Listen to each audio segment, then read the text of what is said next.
Welcome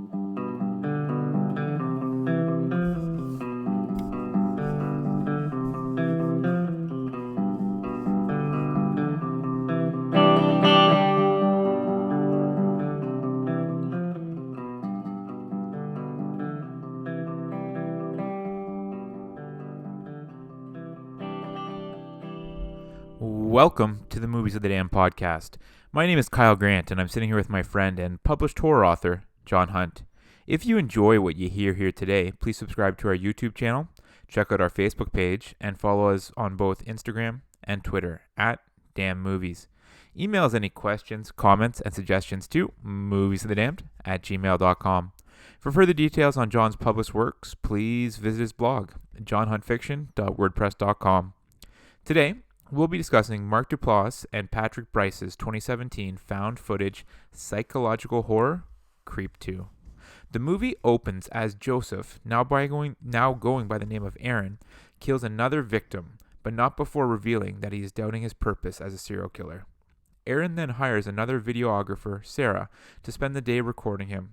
The day's events grow increasingly bizarre, with Aaron revealing he's a serial killer, Aaron wearing a wolf mask, Aaron showing Sarah a video of his favorite kill, him stripping nude, and finally attempting suicide. The day ends with Aaron stabbing Sarah and throwing her in an open grave. But as Aaron speaks to the camera, she sneaks up behind him with a shovel and clubs him in the head, seemingly killing him. However, the movie ends as sometime later it appears as if Aaron is following Sarah in New York City. John, opening thoughts on the movie? Yeah, so I didn't know what to expect from this one. Creep 1 was really, really good. I really liked it. Oh yeah, we talked about it on the podcast. Yeah, here. We were both big fans. Yeah. And I guess you never know with sequels what you're gonna get. But looking at it, that Mark Duplass was again starring in it. He was writing it. His friend Patrick Brice was again co-wrote it and directing it. I'm like, they're bringing the same two people back. So yeah, the same formula, right? I had high hopes. Yeah, I had high hopes too. And, we were talking about this before with Scream and other ones. Like, you don't expect to deviate too far from the franchise original, right? So you expect to be some sort of similar formula in there. Similar characters, obviously. Yeah, a continuation of the story. Yeah. But yeah, there's going to be similarities. Absolutely. But you also don't want it to be exactly identical. Of course, because then why bother watching it? So, no, I agree with, so I expected that, but I didn't expect the direction that it went. So I really, really liked this film. I was very happy with it. Hey, was the first one, offhand, did you know, was the first one done by Blumhouse Productions? Yeah, so Jason Blum was a executive producer with it as well. On the first one?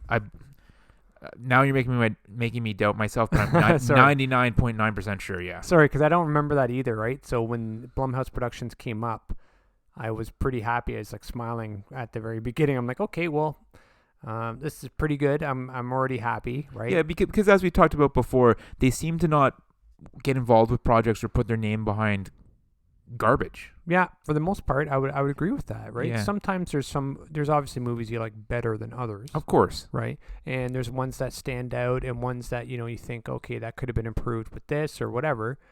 But for the most part, if it's a Blumhouse production, I'm going to go see it. Yeah. Yeah, and this one is no different in my mind, at least. Yeah. This one does not disappoint. Yeah. And even though it did have those similarities, it was different as well. It was definitely different. So it was very, very different. But have you seen the Deadpool movie? Yeah, I've seen. There's been two. Yes. I've seen both of them. Yes. Yeah. So the person at the beginning, that's the taxi driver in Deadpool. Okay, I didn't pick up on that. I was like, oh my God, it's him. Like, he was so funny in Deadpool. Do you remember that? He was so good in that. Well, you know what? I'll have to watch it back, because I don't remember the exact character you're talking about, but I do remember. The remember. one that had his throat slashed at the very beginning. Oh, yes. No, Yeah. I know who you're talking about in Creep 2 here. I Yeah. can't remember the character in Deadpool, though. I'll have to go back and watch it. He used to call him Mr. Pool. Okay. But speaking of this opening scene, I Yeah. thought the opening scene was so well done. Yeah, Like, very well done. They hit the ground running here. Yeah. I love the fact that as an audience member, because very few people are watching Creep 2 if they haven't seen the first one, know right off the bat who Joseph is, now calling himself Aaron, what he's doing, and what's about to happen to this poor guy. But it's one of those things where you know what's coming, and you just feel for this guy who has no clue. That's interesting because I thought two ways about this. Okay. The opening, right? I'm like, okay.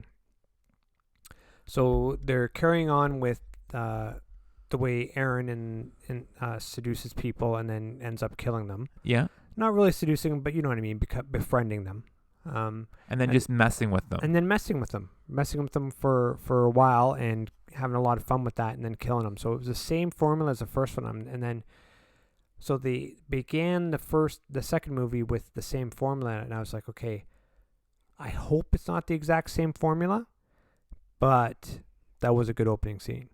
Right. So I had two thoughts on it. Right. So I didn't want it to be just a new character that he's going to taunt in the exact same way as he did in the original. And I get what you're saying with that, because in the original as well, there were things delivered. But here's where the difference was. So in the original, the things were being delivered, and the victim, I'll call him, knew that it was from Joseph. Yes. Where in this one, Joseph was pretending to be the buddy. Oh, who's sending you this? This is serious stuff. So right away, it's like, oh, he doesn't do the same thing every time. He alters things. He plays with his victims differently. And I thought that was important. That was key. And that kind of calmed my works. I did have the same one as you, that we were just going to see an exact repeat. Yes, that was a deviation, but not so much in my mind that it calmed my fears, right? Okay. It's still delivering things, still recording it, still being creeped out. Wolf mask. Yeah, you know what I mean? Like, that wasn't at the very beginning, but I love the wolf mask. Like, that wolf mask is amazing. Yeah, but no, what didn't, like, okay, so you didn't see the wolf mask, but I believe the camera was inside a wolf's mouth. You said it was a baby wolf, wasn't it? Or something like that. Yeah. Oh, there was wolf something definitely involved a wolf there. involved, yes. But like, I just loved the tension there, and I loved kind of I guess you wouldn't really be breaking the fourth wall since it's found footage, but the fact that Aaron or Joseph, whatever you want to call him, looks at the camera a couple times and kind of like smirks and like rolls his eyes, like almost like reminded me a little bit of Funny Games a bit in that sense. Yeah. And I just like, it brought a smile on my face when I saw that, because again, as the viewer, you're sitting here, you're like, oh my gosh, this poor young man has no idea what's coming his way, right? That's more for Aaron to watch later, but yeah, I know what you mean. It's like it's because it draws the audience in as well, right? So like draws you into the game that's going on, that you know what's going to happen. I got to tell you, though, like, me being a huge 80s horror fan and, self-proclaimed 80s horror nerd, I really like the synth music at the beginning, the synthesizer music for the Creep 2. I was like, this is awesome. That stuff always makes me happy. Oh, it's a huge shout out, right? So when they, the Stranger Things show, when they're doing that, like that music, I was like, oh man, I'm in. Like, this is so good, right?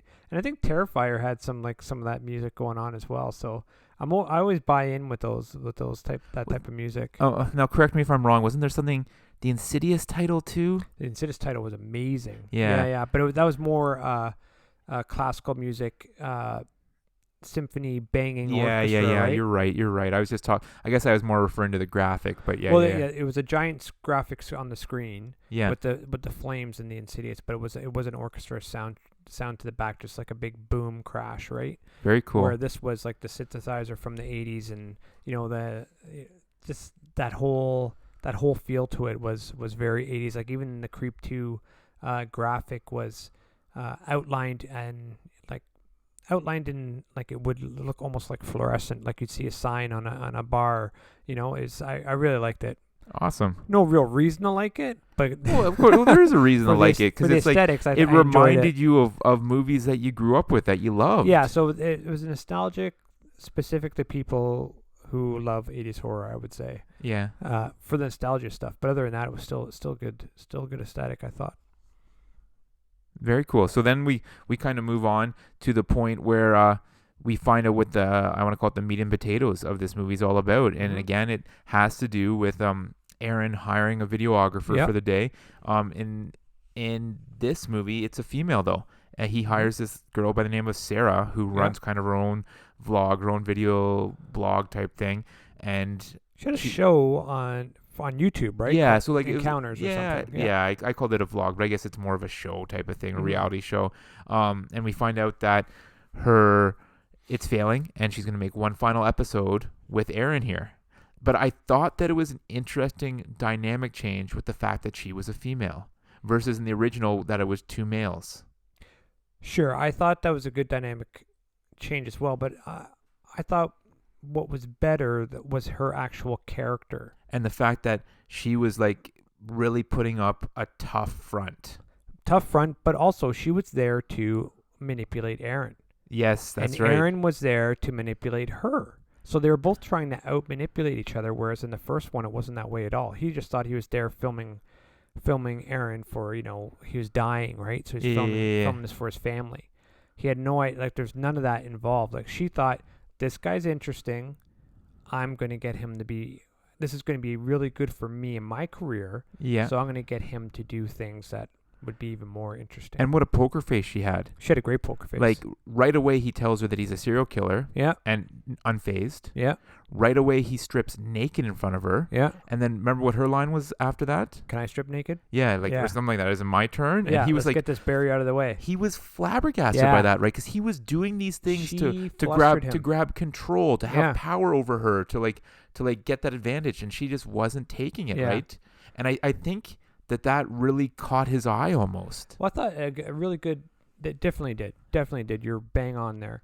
I think a really good subplot for both of these characters, though, was they were both going to quit what they loved to do, and they both rejuvenated each other in what they were going to do. Yeah, so, with each other. The other one kind of rejuvenated them. So Sarah was like, I'm out. I'm not making any money off this. This is a bad idea. I thought I was good at this, but I'm not. And then she gets that message. And then, she says she's interested, and she's back in. She's all in, and it's because of Aaron. Aaron got her rejuvenated. So, and then Aaron was thinking, okay, I don't want to do this serial killer thing anymore.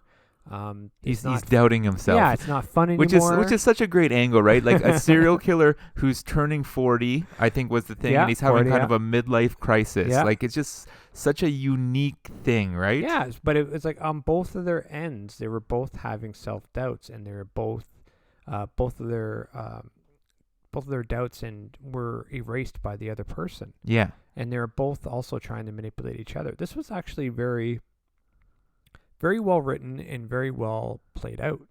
It was a cat and mouse game. Yeah. Where they both thought they were the cat. Yeah. Right? You get what I'm saying there? I absolutely get what you're saying, and that's very accurate, very good description of what went on here. And the thing that I just can't speak to enough is how well written I thought this was. Because at first glance, for someone who hasn't seen this movie, you might say, okay, she shows up to this random guy's house who admits to her that he's a serial killer and then strips naked in front of her, and she doesn't leave. Mm-hmm. But it kind of explained so well why she doesn't. Yeah, there's no stupid decision here. No, because and she's like, because of their motivations. I'm positive this guy's lying to me. He's not a serial killer. Like, this is great footage. Like it was just all she's those almost positive, and she goes, I'm not an idiot, and she puts the knife in her boot. Yeah, but just as an extra precaution. But like she talked herself through as to why she's staying. Yeah, and you can see her motivations for staying. Yeah, so I didn't have an issue with the fact that she didn't go running for the hills. That's right. Where I think a lot of times, and I brought it up many times on this podcast, why didn't they just leave? But I get why she stayed. Yes. No, and that makes sense, and that's why, once again, you hit it right on. Like, it was very well written for that very reason. All the stupid decisions that you usually have in a movie, they're erased with that. They're erased with that one thing of her motivation trying to capture great footage of a very unique character, the very unique character being Aaron, right, who claims to be a serial killer. And even when he shows her the video, the ending to Creep 1, she thinks it's garbage. Like, she doesn't think it's true. Yeah. Like, because it's so easy to fake things like that now, right? She thinks it's all part of this whole thing. Elaborate thing that he has going on. Exactly. Yeah. So I also thought, she, like, talking about the poker face, every time that he would jump and scream at her, and she wouldn't even flinch. And he's like, man. Yeah. I'll get you eventually. Like, you couldn't even believe it, right? I flinched, though. So did I. I thought it was a great jump scare when she's kind of in the washroom talking to the camera, and he's like knocking on the door, like, come on, let's go. Yeah. And she finally leaves the washroom, and he's like hiding around the corner. Like, I just didn't see that coming. I know. But here's what I thought about this film, which I thought, which also in Creep 1, which is consistently unique and has to be well, I guess it would be a testament to how well written it is. So you have scary movies, slasher films, right? Yeah. Got someone running around killing people, and there's usually gore, there's usually some crazy kills, and there's some sort of tension built, right? And but when there isn't that, when there isn't gore and there wasn't slashing, how is the tension normally built? By having a paranormal element to it, Yeah. right? This had neither, right? But was there But yet- tension and suspense? You bet there was. But that has to do with what I said before, the writing. That's what I mean. That's what I said is a testament to the writing. So it's brilliant in that regard. So there's I would say there's almost no gore in this film. There was no gore. Very end. I wouldn't call that gore though, right? Yeah, it was just kind of like blood smudges almost. Yeah, right. It wasn't like someone being disemboweled or having their throat cut or anything like that. No, you're right. And even when Aaron was stabbing her, you only heard the noises. You didn't actually see it entering her body or anything like that, right? I would argue that there was no gore in this film, but it was still powerful. It was still full suspense filled, and there was tension throughout the movie. And could that have been a carryover from Creep 1? Absolutely, but Creep 1 still had that same powerful effect. Yeah. Without the gore and without the paranormal element, and it was still scary. So, like I said, great writing. And good acting too. Like Yeah. Mark Duplass might be one of the most underrated actors out Yeah. there. Yeah. It's because you don't see him in these huge blockbusters, because I think he prefers to kind of make this like independent style movie, these TV shows. He just wants to make these projects that he enjoys. I think I wouldn't say a lot. I'd say some people, it's more important to have creative control. Yeah. Than to be, like you said, the Flash, right? To be the big guy who walking down the red carpet and the wonderful hair and whatever, right? That some people want the creative control and want to be able to say, put their mark on it. I did that, and I'm proud of it, and I want people to know it. You know what I mean? I 100% know So what you mean. I think he might be a good example of that. Right. And honestly, I hope he keeps doing what he's doing. And that's maybe me selfishly saying that, and yeah. that I don't want him to cash in on this $1 billion movie. I want him to keep making these great pieces of film, these great TV shows that I absolutely love that he makes as well. Sometimes he doesn't even act in them. He's the executive producer. He's the writer. Yeah. He just makes great material. Yeah. It's just different. It's unique. And whenever I can watch a show or a movie or anything like that, and I'm like, I've never experienced that before, then I've been won over, right? Like, I'm like, that's great. Because Yeah. you know how many movies I've seen, how Oh, many of books course. I've Yeah, read. yeah. Same with you. How many movies have you seen? So whenever you can get that new experience of it, it's very powerful. It's always powerful, right? Yeah, no, you're absolutely right, and I can't argue with that at all. Coming back to my one point though about her not leaving, Mm-hmm. but then she does. Yeah. After the hanging. Yeah. And I can completely get that, Yeah. because that's when things switched. Now, Before that, she thought this was all, he's messing with me. There's nothing true here. now But it's then real. he actually hangs himself. Yeah. Now it's real. And then she's like, I'm out of here. Yeah. Perfect. Mm-hmm. But then he did a good job of getting it explained away so well. Oh, I was wearing this harness. Yeah. Blah, blah, blah, blah, blah. Yeah. Right? I know. No, once again, that was really good. That was really good.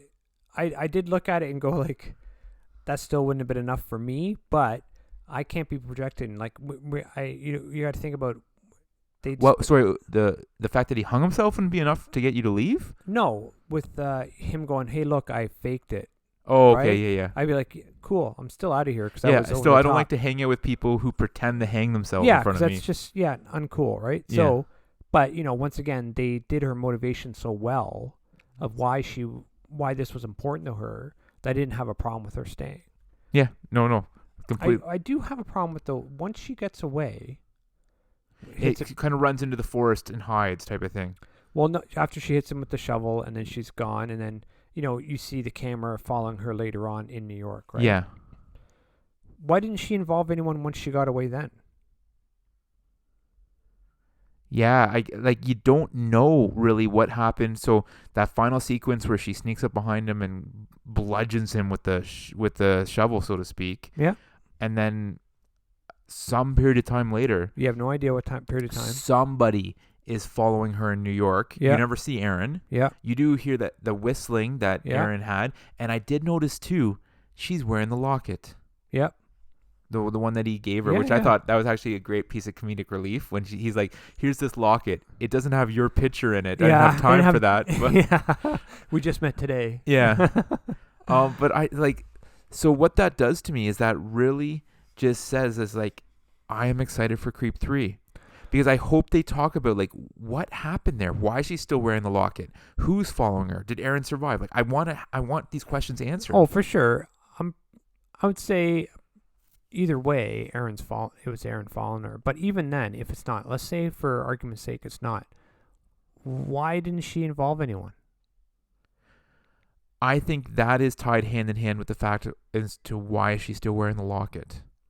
So I think there's something more to that. Because if you were traumatized from this, where you could call the police, you are not wearing that locket. So there's something more to it. I know, and I wish that I don't like those loose ends, right? I don't like that. I don't like I said, I like to be able to look at it and go, okay, they showed me that, I just didn't pick up on it. Okay. Right? Okay. I like that. I like, you know what I mean? But it doesn't. I don't feel like I was shown anything here that would help me resolve that issue, because all she has to do is go, look, I've been stabbed.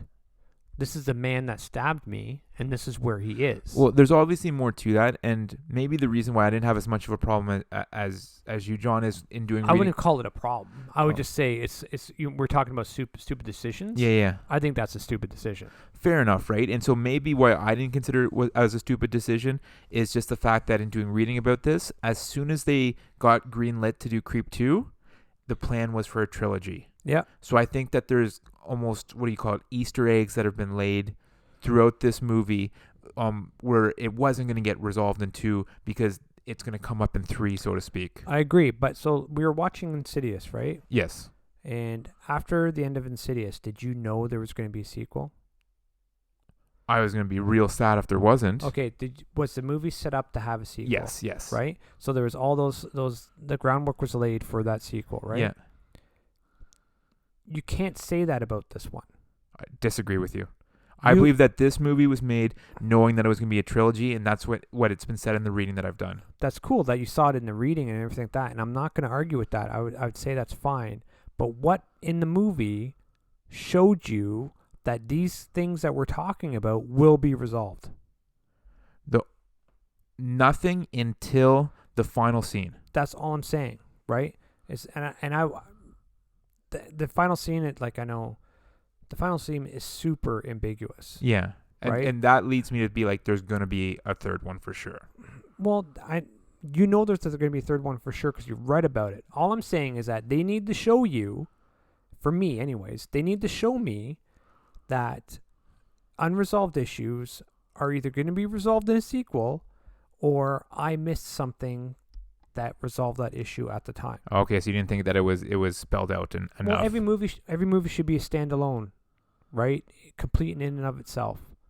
And then further continuation of the story would be the sequels, right? That's how most movies are done. Unless you're looking at ones that were designed right out of the gate to be trilogy. Like Lord of the Rings. Yes. But even then, they're still independent stories with the overarching story of the ring. But there's a complete movie. Each one Okay. is a complete movie, right? In and of itself. I don't think you're telling me that because she's wearing that locket at the end, that if you didn't do any of the reading that you did, you would say, okay, that's going to be resolved in the third one. Well, it's hard for me to go back and erase that from my mind, and That's fair. Right? That's fair. That's right. But I think that you would be seeing this was a sequel. There's this last scene here where these questions pop up. There's probably going to be another one. I think that would be a fair assumption. But we might have to just agree to disagree on this fair one, enough. right? That's fair. For The sure. one thing I did want to ask you about was, so before that, the end sequence. How did you feel about that, with him stabbing her and her literally crawling out of a grave and sneaking up on him? What did you think about that? I'm going to tell you right now, I was very happy with that. I was very happy. I was very happy with how it was filmed. I love Oh. the fact that it wasn't a jump scare for us. Yeah. It was kind of like how I described in that first scene, where the viewer knew what was coming Yeah. before one of the characters did. And Yeah. I kind of love that. I know it's been done before, but nothing's popping to my head right now, and I just thought it was a cool Well, that's a way. sorry, but that's a great suspense building tool, right? Yeah. Because you don't know if that guy's going to turn around and stop what's going to happen, right? So it's a good way to build suspense, and it's awesome. You're completely right. What I liked about it was that I was actually very sad when she was being stabbed. When he had, Because you were really rooting for her. absolutely, I was in her corner. I was 100% in her corner, and the noises that she made, like the stabbing noises, and you know what I mean, all those noises, they really. I find those more powerful than some of the stab scenes that you actually see, right? So it's like, I always say my imagination makes things far scarier than actually seeing them. yeah, absolutely, absolutely. So when they show it to you, it's more just to produce not really fear, but just more that shock value. So, but so when she was getting stabbed and there's the noises she was making and the sound of the knife plunging into the flesh, I'm just like, no, I didn't like it at all, right? Yeah, So yeah. when she crawled out of that grave, I was like, yes, right? I was very happy, very happy. And then yeah, you're just like, this is happening, and then Yeah. it does, right? And I didn't even like, you know, like I didn't feel cheated. I didn't think it was a weak way to end it. You know what I mean? Yeah. I thought it was a great way to do it. Interesting. And you know what? I'm with you there. I loved it. I'm glad you liked it too. I always do love it when we're kind of on the same page on some of these movies, Yeah. like enjoying them Mm. because I really did enjoy this. Some other people who enjoyed this, the critics. Yeah. Rotten Tomato score, 100%. I saw that. 23 critics. So obviously for blockbusters, there's way more, but still 23 critics said yes to this. Yeah. Audience score 73. It's not a typical movie, so I can maybe get why some people didn't like it. Well, no, remember Ethan explained it to us. He said the audience score is based upon a rating system, right? So it's not the critics are yes or no. Do you like it? Yes. Yeah. No, right? So it's like a 50-50 thing. The audience score is like out of 5, what would you rate this? Okay. It's I'd rate this a 3. So it's the average of all that is from what I understand. Yeah, so I'll have to look into that more to see about that. But yeah, so a little bit lower at 73. And the interesting thing, both the critic score and audience score were higher for Creep 2 than the initial Creep. Wow, eh? So Creep 2, as I just said, 173. For the original Creep, it was 89 and 65. Wow, but okay, there must have been more critics for it though. 27 for the original and 23 for the sequel. Wow, almost bang on, eh? So then that brings me to the big question here. Yeah. What if you have to pick one? What do you like better, Creep or Creep 2? So the reason why I liked Creep 2 a lot is because they deviated from the original formula and they introduced interesting way of presenting the same serial killer dilemma. Yeah. Right? So without the original, I don't think I would have had that. It would have had the same effect on me. Oh, okay. So you need both. It's like a package deal. Yeah, for me, it's a package deal. So in the first one was just so different than what I've seen before. I'm going to have to go with the original on this one. I think I have to too, right? And it is a bit of a loaded question because it's like you're almost always going to pick the original. But the reason why I was asking is because of the score difference between 2 and 1. No, and that's a great question because, like, obviously, I don't know if it would have been the same critics, but you would think some of the same critics would watch the sequel if they, you know what I mean? But either way, it's a good question because there was such a disparity between the first and the second one. Yeah. So, I got nothing for you for budget and box office. no, eh? Just looking at how this was released, it was at a festival on October 6th, went to video on demand on October 24th, and then 2 months later, December 23rd on Netflix. So Wow. it's like it didn't have a theatrical run. No. But I think we had this exact same conversation with the original. It's made for peanuts. Yeah, for sure. Like absolute. Like Yeah, this yeah. is a shoestring budget, right? Yeah. And it must be making money because they keep making them. Well, and Netflix bought it, Yeah, that's right. Or license, Or bought the distribution rights yeah, to it or whatever that right? is, right? So, yeah, it's So definitely Bryce making and money. Duplass are making money off this. Yeah, That's why for they're going sure. to keep doing it, right? Yeah, right. And I think I hope they do because, like I said, they create a different experience. You know what I mean? So, folks, go on Netflix, watch Creep 2, and then be sitting there with bated breath like John and I will be for when Creep 3 finally gets I know. released. I can't wait. I actually can't wait. No, and I'm very happy. and we've only ever done one series for 3 movies before, right? We did Alien 1, 2, and 3. Yes, that's it. That because I don't think we've ever done any franchise for 3 movies before. But Not for 3. Creep is probably going to be the second one. I don't think so. There's no think so. We're definitely going to do it. Perfect. Definitely. I'm in. Well, anything Yep. else to add on this one? No, I do not. Well, folks, please subscribe to our YouTube channel, check out our Facebook page, and follow us on both Twitter and Instagram @DamnMovies. We want to hear what you thought of today's podcast and any suggestions you have, especially in terms of what movies you want us to discuss next. Send us an email to moviesofthedamned@gmail.com. Please also check out John's full-length novels. His first 2 novels, Dollhouse and The Tracker, are Amazon bestsellers.